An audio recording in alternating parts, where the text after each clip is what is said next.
I studied the California sea otters at the Monterey Bay Aquarium.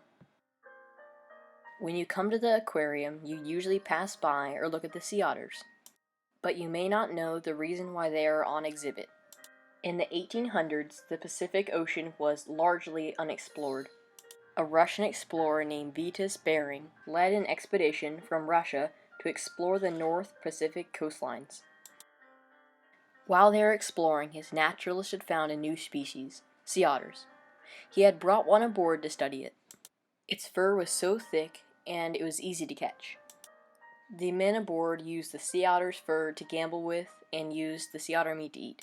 When word spread, Russians hunted 1,600 sea otters just for their fur.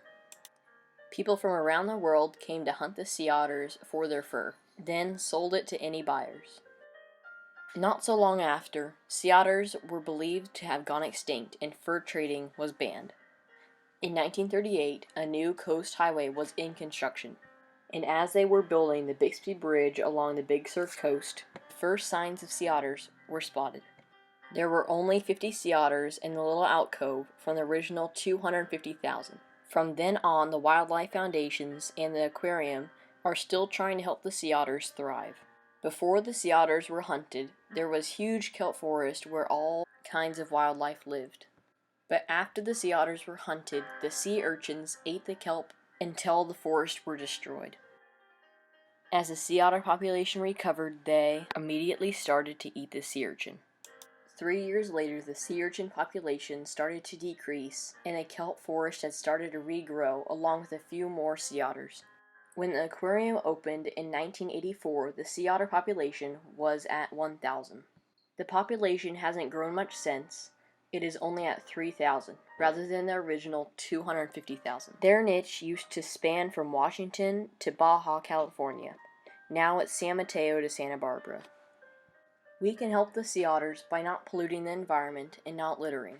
If you use pesticides and you live 1 hour away from the ocean, like us, the runoff from the rain brings the pesticides into the storm drains. The storm drain leads to the ocean. Even though the sea otters are not directly impacted, they eat the abalone, which filter the oncoming stream of water. When the abalone filters the polluted water, pesticides are concentrated in their bodies. So when they're eaten by the sea otters, they're eating the pesticides. Unfortunately, those are not the only reasons why the sea otters are endangered. If an oil spill occurs, the whole population of sea otters will be wiped out. A way to prevent this from happening would not be using fossil fuels, but instead using solar power or an electric car. I hope that one day the sea otter's population will be back to its original 250,000.